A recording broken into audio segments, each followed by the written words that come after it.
کہ ہم اللہ کے بندے بن جائیں۔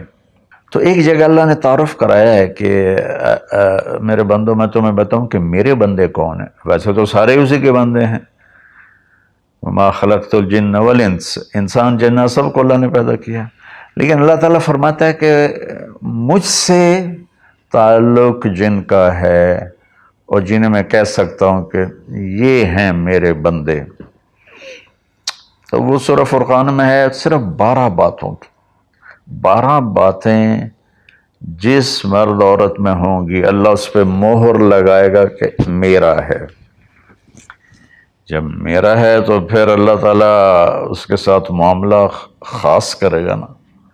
تو اللہ تعالیٰ کہتا ہے میرے بندو، میرا دین تو بہت بڑا ہے، 12، یہ 5 انگلیاں 10 اور یہ 2 12 کا 12 باتیں اپنے اندر پیدا کر لو، تم میرے بنو گے۔ پھر جو تمہاری طرف ہاتھ اٹھے گا اس سے میں کاٹوں گا، جو پاؤں اٹھے گا اس سے میں توڑوں گا، جو آنکھ اٹھے گی اس سے میں پھوڑوں گا۔ تو پہلے میرے بنو تو صحیح۔ وہ کیا ہیں؟ وعباد الرحمن الذین یمشون علی الارض ہونا، پہلی صفت کہ اللہ کہتا ہے میرے بندے کون ہیں؟ کہتا ہے جو زمین پر عاجزی اور تواضع اختیار کرے۔ اللہ اکبر۔ زمین جب کسی کو اقتدار مل جاتا ہے تو اکڑ کے چلتا ہے، پیسہ مل جاتا ہے اکڑ کے چلتا ہے، شہرت مل جاتی ہے اکڑ کے چلتا ہے۔ تو اللہ نے کہا پہلی نشانی کیا ہے؟ عاجزی اختیار کرو۔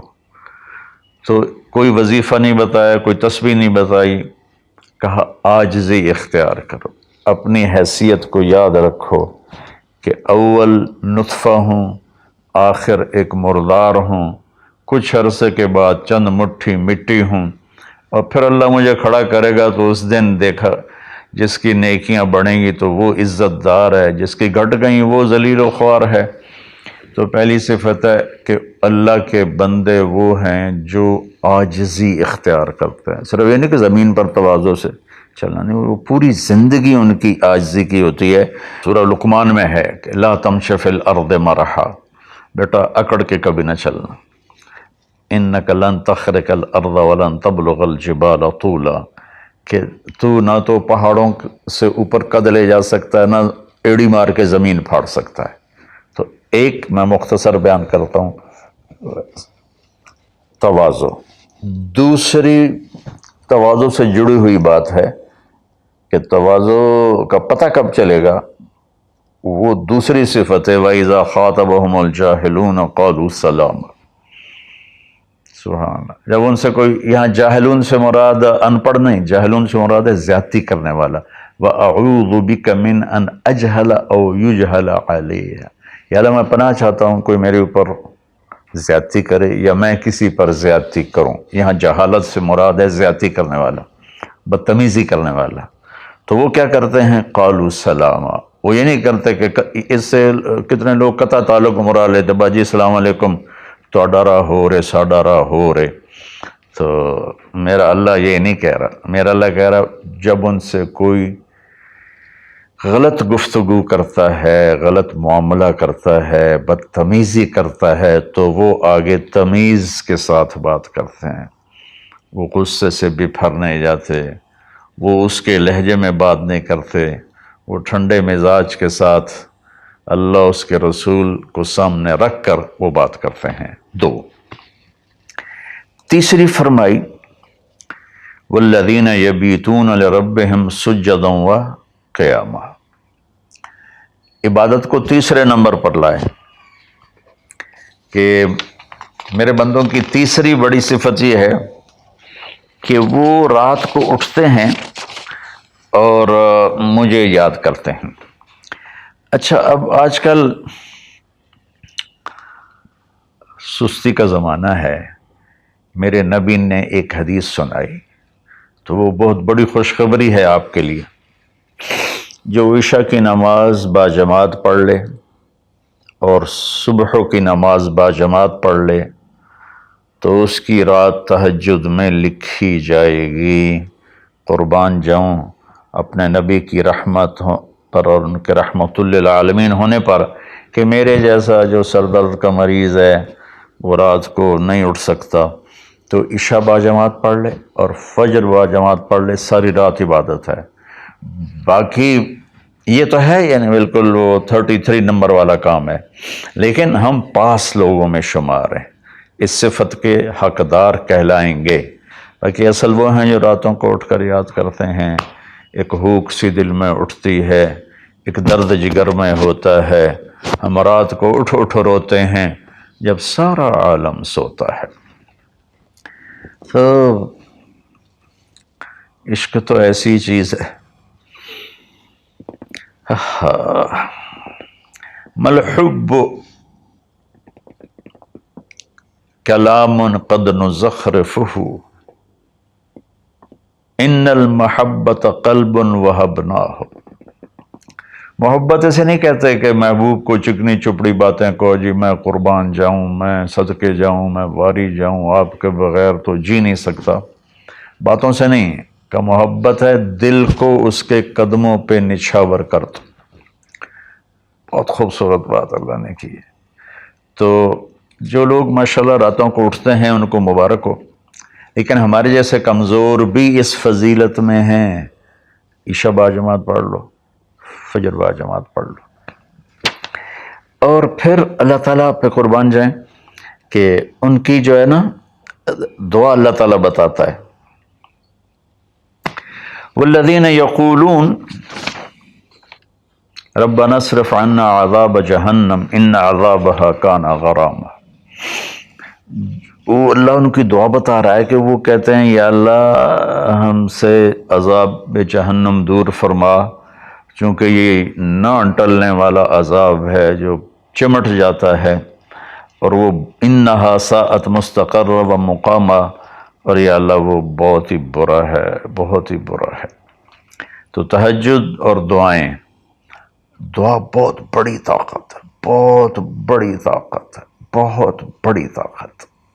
ہم نے دعا ایسے ہی بنائی ہوئی ہے، فرض نماز کے بعد مولوی صاحب رٹے رٹائے جملے بولتے ہیں، ہم پیچھے آمین کہتے ہیں۔ دعا وہ ہے جو آپ تنہائی میں اللہ کے سامنے گڑ گڑا کر بولتے ہیں۔ میرے نبی نے فرمایا اللہ کے سامنے روو، اچھا اگر علم تبکو فتباکو، اچھا اگر تمہیں رونا نہیں آتا نا تو رونے کی شکل بنا لو۔ چوتھی چیز بتاتے ہیں، والذین یقولون ربنا اصرف عنا عذاب جہنم ان عذابها کان غراما انہا ساءت مستقر و مقاما۔ یا اللہ جہنم سے بچانا اور جہنم کے عذاب سے بچانا، وہ اللہ آپ پہ ہی معاف کرے گا۔ یہ ہمارے اب تو عام ماحول میں جی اللہ آپ پہ ہی معاف کرے گا، اللہ بڑا غفور الرحیم ہے، اللہ آپ پہ ہی معاف کرے گا۔ تو میں تو اپنے ماحول میں بات کرتا ہوں اپنے عزیز رشتہ داروں سے کہ اللہ آپ پہ ہی کپا کٹ دے گا، سپرے نہ کرو، پانی نہ لاؤ، کھاد نہ دیو، آپ بہے کوئی بی پا دیو، اللہ آپ پہ ہی کٹ دے گا۔ لے جی مولانا صاحب کہیں گل نہ کریں دیو، بھلا کدی پانی تے کھاد تے سپرے تو بغیر بھی کاشا ہوئی۔ تو اللہ یہی کہہ رہا ہے کہ ڈرو مجھ سے اس جہنم کے عذاب سے اور اس سے بچاؤ کا راستہ اختیار کرو۔ پانچویں بات کیا ہے؟ والذین اذا انفقوا لم یسرفوا ولم یقتروا وکان بین ذلک قواما۔ بہت اعلیٰ چیز ہے، معیشت کو، اکانومی کو بہت خوبصورت انداز میں بتایا کہ میرے خاص بندے وہ ہیں، دیکھو اللہ نے دنیا کا بھی بیچ میں ڈالا۔ اللہ والے دنیا کو نہیں دیکھتے، اللہ والے چٹائیوں پہ سوتے ہیں، اللہ والے بادشاہوں سے نہیں ملتے ہیں، اللہ والوں کے پاس جایا جاتا ہے، اللہ والے کسی کے پاس نہیں جاتے ہیں۔ ارے سب سے بڑے اللہ والے تو نبی ہیں، اللہ نے فرعون کے پاس بھیجا موسیٰ علیہ السلام کو، اور کائنات کی افضل ترین ہستی اللہ کے بعد میرے نبی ہیں، ابو جہل کے پاس بھیجا۔ تو یہاں ان کی معیشت کو بتایا جا رہا ہے کہ میرے بندے وہ ہیں جتنا ہم نے ان کو دیا ہے اس سے بڑھ کر خرچ نہیں کرتے۔ قرضے اٹھا لیے، شادی آ گئی، اس پر مجھے ایک بتا رہا تھا ساتھی کہ ایک آدمی نے اپنے بچے کی شادی کی تو 40 لاکھ کی آتش بازی چھوڑی. یہ اللہ اس سے منع کر رہا ہے کہ میرے بندے وہ ہیں کہ جو ایسے نام و نام 40 لاکھ روپے کو آگ لگا دی.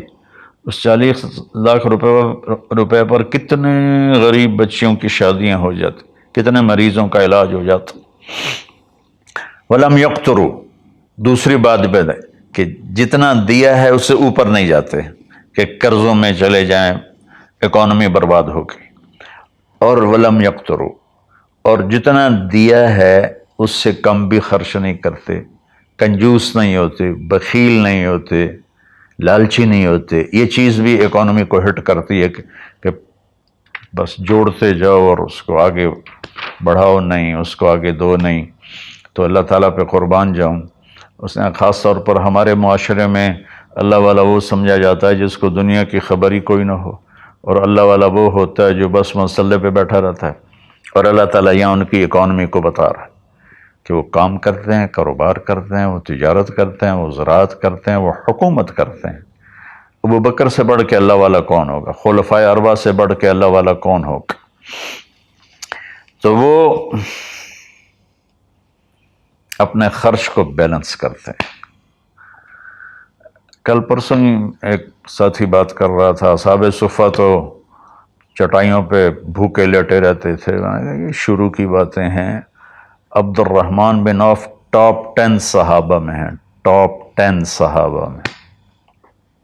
جب ان کا انتقال ہوا تو ان کی 4 بیویوں کو جو 1/8 ملا وہ 48,000 دینار تھے. تو آج کے لحاظ سے وہ 12 ارب روپیہ بنتا ہے. جس آدمی کا 1/8 12 ارب ہو تو پورا کتنا ہوگا؟ اور 10,000 بکریاں، 1,000 اونٹ، 1,000 گھوڑے، اور شام، عراق، مصر، حجاز میں زمینیں، جائیدادیں، باغات.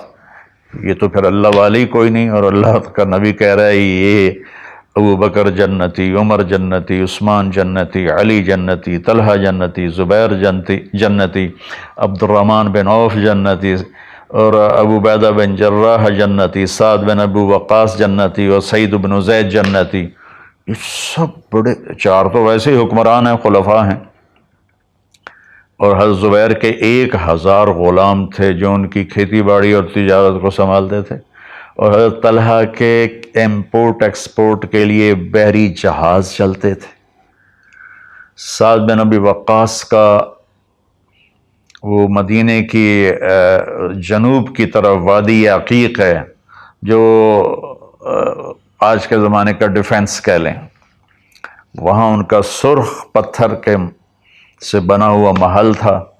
تو چونکہ پوری سیرت ہمارے سامنے نہیں تو بس وہ ایک ہی چیز دیکھتے ہیں کہ بس یہ اللہ والے تو پھٹے کپڑے ہوتے ہیں، اللہ والے تو کسی سے ملتے ہی نہیں، اللہ والوں تو ستو پھانک کے زندگی گزار لیتے ہیں. جب اللہ نے صحابہ کو مال دیا تو عثمان رضی اللہ تعالی عنہ کہنے لگے اپنی بیوی نائلہ کے لیے میں نے چادر خریدی ہے 300 دینار میں، 300 دینار میں، جو 7.5 کروڑ روپیہ بنتا ہے. اور کہہ رہے ہیں کہ پتہ نہیں اسے پسند آئے گی کہ نہیں آئے گی. تو ہم بیچ میں دنیا کو نکال نہیں سکتے. یہ بڑی غلط تعبیر ہے اسلام کی. اس کے بعد کیا ہے ان کی صفت؟ 3 کٹھی بتائی ہیں، 6، 7، 8. میں آپ کو 5 بتا چکا ہوں. تواضع، عاجزی، اور برائی کا جواب اچھائی، اور راتوں کو اٹھ کے بندگی، اور اپنے کاروبار زندگی میں اعتدال اور بیلنس آف اکانومی تب ہوگا جب اخراجات کو کنٹرول کیا جائے گا. وہ ایک آدمی مجھے ملنے آیا تو کہنے لگا یہ اتنے کروڑ کی گھڑی اور میرے پاس گھڑیوں کا ڈھیر ہے، کروڑوں روپے، ہر گھڑی کی قیمت کروڑوں روپے ہے. یہ تو نادانی کی بات ہے، نہ کہ کوئی فخر کی بات ہے. پھر اللہ تعالیٰ نے بتایا 3 صفتیں کٹھی بیان فرمائیں. وہ کیا ہیں؟ والذین لا يدعون مع اللہ الہا آخر، جو توحید کا جام پیتے ہیں اور اللہ کے سوا کسی کو اس کا شریک نہیں ٹھہراتے۔ دوسرا کیا ہے؟ وَلَا يَقْتُلُونَ النَّفْسَ الَّتِي حَرَّمَ اللَّهُ إِلَّا بِالْحَقِّ، جو ہمارے علاقے میں خاص طور پر جو قتل کی دشمنیاں ہیں، اور اپر پنجاب میں جو قتل کی دشمنیاں ہیں، گجرانوالہ کے ارد گرد، گجرات کے ارد گرد خاندانوں کے خاندان تباہ ہو کے، اور ایسی سرحد اور بلوچستان کے قبیلوں کے قبیلے تباہ ہو گئے، اور نمازی 5 وقت کے، اور میرا اللہ کہتا ہے جو کسی کو قتل نہیں کرتا سوائے حق ہے۔ حق ہے، کوئی زانی پکڑا جاتا ہے اور شادی شدہ ہے اور 4 گواہ اس پہ لگ جاتے ہیں، ہم اس کو قتل کرو۔ اور کوئی جنگ ہے کفر اور اسلام کی، جب اس جنگ میں جب سامنے آئے لڑائی کرنے والا، اسے قتل کرو۔ لیکن جیسے آج کل ہمارا ماحول ہے، قتل قتل قتل قتل، بھائیو اللہ کہہ رہا ہے جو میرے بندے ہیں نا وہ کسی کو ناجائز قتل نہیں کرتے۔ تیسرا کیا فرمایا؟ وَلَا يَزْنُونَ، زنا نہیں کرتے۔ زنا کیسے پھیلتا ہے؟ بے حیائی سے، جو چند دن پہلے میں نے بات کی تھی، تو کچھ لوگوں نے برا منایا، باقی تو اکثر نے ایکسیپٹ کیا۔ زنا بے حیائی سے پھیلتا ہے۔ اللہ کہتا ہے قُلْ لِلْمُؤْمِنِينَ يَغُضُّوا مِنْ أَبْصَارِهِمْ وَيَحْفَظُوا فُرُوجَهُمْ، ایمان والوں سے میرے محبوب کہو کہ آنکھیں نیچی رکھیں اور زنا سے اپنے آپ کو محفوظ رکھیں۔ سیم آیت وَقُلْ لِلْمُؤْمِنَاتِ يَغْضُضْنَ مِنْ أَبْصَارِهِنَّ وَيَحْفَظْنَ فُرُوجَهُنَّ، اور ایمان والی عورتوں سے کہہ دو کہ اپنی نظریں نیچی رکھیں اور اپنے آپ کو اس فحاشی اور بدکاری سے بچائیں۔ انسان جذبات کا پتلا ہے، اس کے سامنے جب بے حیائی ہوگی تو وہ یقیناً اس کے غلط جذبات ابھریں گے۔ اس لیے میرے اللہ نے، میرے نبی نے ہمیں ایک پاکیزہ اور حیا والی شریعت عطا فرمائی، اور اللہ کا فضل ہے امت کے اندر کہیں حیا چھپا ہوا ضرور ہے۔ خاص طور پر میں اپنے ان بھائیوں سے کہوں گا جو شادی کرنے کے بعد بھی الگ عورتیں رکھی ہوتی ہیں، اللہ کی قسم میں بڑے دکھ اور شرم کے ساتھ یہ بات کر رہا ہوں، کوئی میں ہٹ نہیں کر رہا ہوں، کہ میرے بھائی جو شادی کر کے بھی اور عورتوں سے تعلق رکھتے ہیں، اور اس سے بھی گری ہوئی بات ہے میری بہنیں جو شادی کے بعد بھی غیر مردوں سے تعلق رکھتی ہیں۔ یہ ہے ہمارے معاشرے میں، اللہ اس سے ہمیں بچائے۔ تو پھر آگے اللہ کہتا ہے اگر تم نے یہ کام کیا وَمَن يَفْعَلْ ذَلِكَ، اگر تم یہ تینوں کام کرو گے، زنا کرو گے، قتل کرو گے، شرک کرو گے، يَلْقَ أَثَامًا، بہت بڑا گناہ ملے گا، يُضَاعَفْ لَهُ الْعَذَابُ يَوْمَ الْقِيَامَةِ، بہت بڑا عذاب ہوگا، وَيَخْلُدْ فِيهِ مُهَانًا، اور ہمیشہ اس میں رہنا پڑے گا۔ لیکن إِلَّا مَن تَابَ، سوائے اس کے جس نے توبہ کر لی، وَآمَنَ، اور ایمان لایا، وَعَمِلَ صَالِحًا، اور اس نے اچھے عمل اختیار کیے۔ اب آگے خوشخبری سننا، اللہ یہ نہیں کہہ رہا اللہ ان کو معاف کر دے گا، اللہ کہہ رہا فَأُولَٰئِكَ يُبَدِّلُ اللَّهُ سَيِّئَاتِهِمْ حَسَنَاتٍ وَكَانَ اللَّهُ غَفُورًا رَحِيمًا۔ اللہ تعالیٰ فرما رہے ہیں کہ ہائے ہائے، اگر تم توبہ کر لو گے نا، ایمان لے آؤ گے، اچھے عمل کرو گے، تو میں صرف تمہیں معاف نہیں کروں گا، تمہاری برائیاں مٹا کے وہاں نیکیاں لکھ دوں گا۔ واہ قربان میرے مولا، کہتے معاف نہیں کروں گا، معاف بھی کروں گا اور تمہارے گناہوں کی جگہ نیکیاں لکھ دوں گا۔ یا اللہ ایسا کیوں کرو گے؟ کہ اس لیے کہ میں غفور الرحیم ہوں۔ تو من تاب وعمل صالحا فإنہ یتوب الی اللہ متابا۔ آگے اللہ نے بتایا کہ توبہ کرنے والا ہے کون؟ جو توبہ کرنے کے بعد اپنے عمل کو بدلتا ہے، اچھا کرتا ہے، یہ ہے صحیح توبہ کرنے والا۔ لیکن ایک خوشخبری سنا دو، مثلا ایک آدمی کی توبہ کر کے توڑ دیتا ہے۔ چند دن پہلے ایک نوجوان کا فون تھا، رو روز نے دھاڑے ماری کہ جی توبہ کرتا ہوں پھر 15 دن بعد ٹوٹ جاتی ہے، پھر توبہ کرتا ہوں پھر 15 دن بعد ٹوٹ جاتی ہے۔ میں نے کہا توبہ کرتے ہو؟ کہتا جی کرتا ہوں۔ میں نے کہا معاف ہے۔ وہ انسان ہی نہیں جس سے خطا نہ ہو، وہ انسان ہی نہیں جو بھولے نہیں۔ تو میرے اللہ نے توبہ کی کوئی لمٹ نہیں رکھی، نہ عدد نہ عمر۔ بھائی تو 60 سال کا ہو گیا ہے، تجھے حکومت پاکستان ریٹائر کرتی ہے، ہم بھی تیری توبہ قبول نہیں کریں گے۔ یا بھائی تو 3 دفعہ کر چکا ہے گناہ، اب ہم تیری توبہ قبول نہیں کریں گے۔ اللہ تعالیٰ کہتا ہے لو بلغت الذنوب عنان السماء ثم استغفرتنی غفرت لک ولا ابالی۔ میرے بندے میں اتنا بڑا رحم کرنے والا ہوں، تم ایک عورت یا ایک مرد اتنے گناہ کرو کہ زمین پہ رکھتے رکھتے رکھتے رکھتے آسمان کی چھت کو لگا دو، پھر ایک دفعہ کہو یا اللہ معاف کر، تو میں ساری معاف کر دوں۔ ہمارا اللہ بڑا پیارا اللہ ہے۔ اچھا 9ویں صفت کیا ہے ان کی؟ والذین لا یشہدون الزور واذا مروا باللغو مروا کراما۔ اس کا ایک ترجمہ تو یہ ہے کہ جہاں گندی محفل ہو اور شرابی کی محفل چل رہی ہے، یا کوئی ناچ گانے کی محفل چل رہی ہے، یا کہیں کسی کی غیبت ہو رہی ہے، برائی ہو رہی ہے، کسی پہ ظلم ہو رہا ہے، تو وہ اس میں شامل نہیں ہوتے، چپ کر کے دائیں بائیں سے نکل جاتے ہیں۔ دوسرا ترجمہ یہ ہے کہ جو جھوٹی گواہی نہیں دیتے، جو جھوٹی گواہی نہیں دیتے۔ اچھا اس میں ایک بڑی اور خوبصورت بات ہے، مروا کراما، وَإِذَا مروا باللغو مروا کراما۔ میں دیکھوں گا شراب پی رہے ہیں بچے تو میں کہوں بدبخت، نامراد، ذلیل، کمینے، شرابیں پی رہے ہیں، چرس بیچ رہے ہیں یا چرس پی رہے ہیں، میرا یہ معاملہ ہوگا۔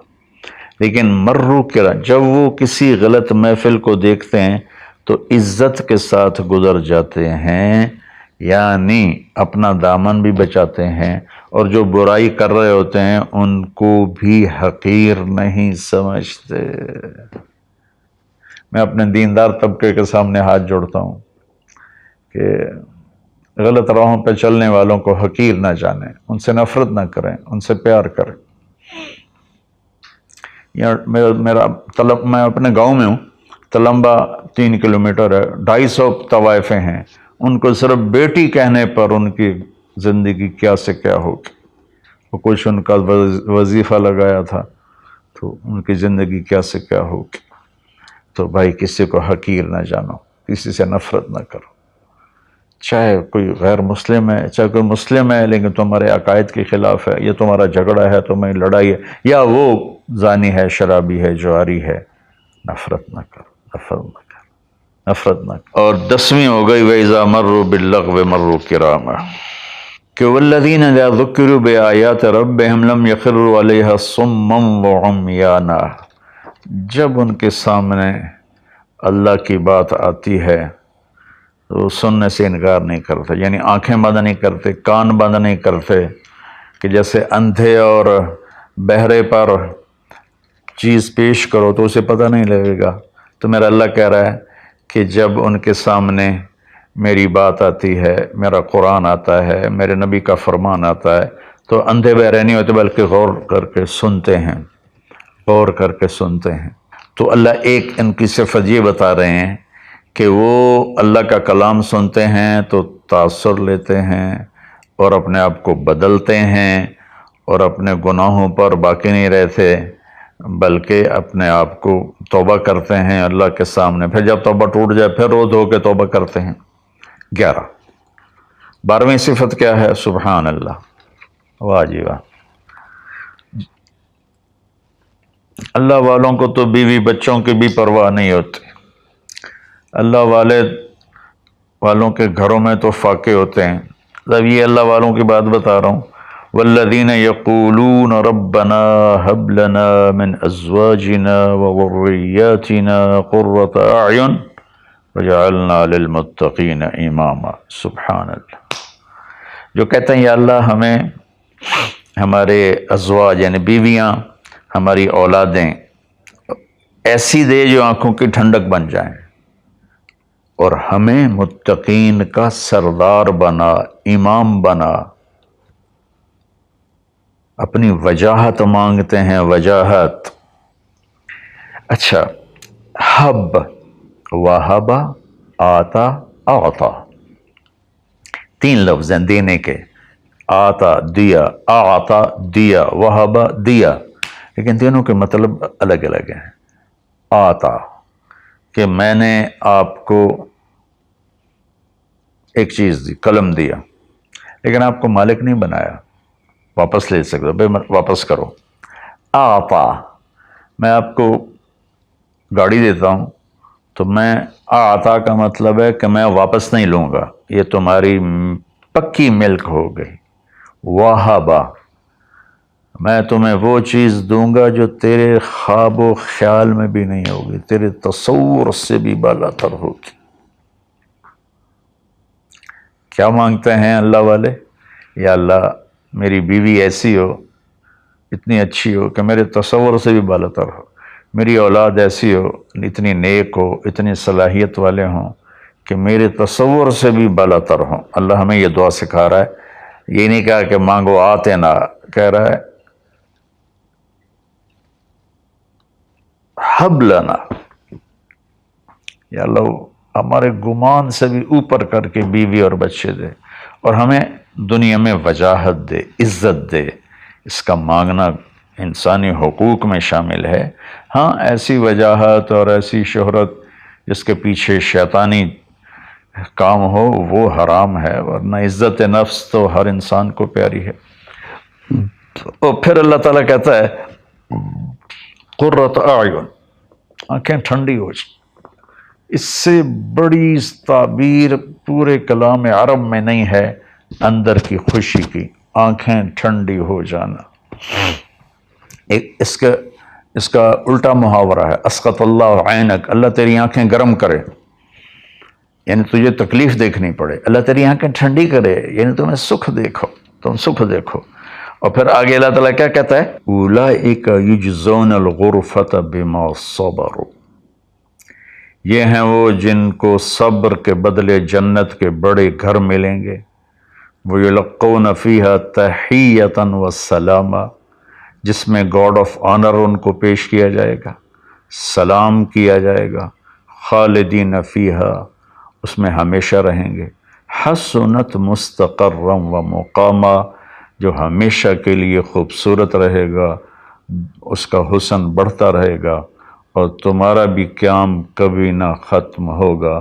میری بات تھوڑی لمبی ہو گئی، معافی چاہتا ہوں، لیکن میرے دوستو اللہ کے واسطے جو کام کرو اللہ کے بندے بن کے کرو۔ سیاست کرنی ہے اللہ کے بندے بن کے کرو، تجارت کرنی ہے اللہ کے بندے بن کے کرو، ملازمت کرنی ہے اللہ کے بندے بن کے کرو، زراعت کرنی ہے اللہ کے بندے بن کے کرو۔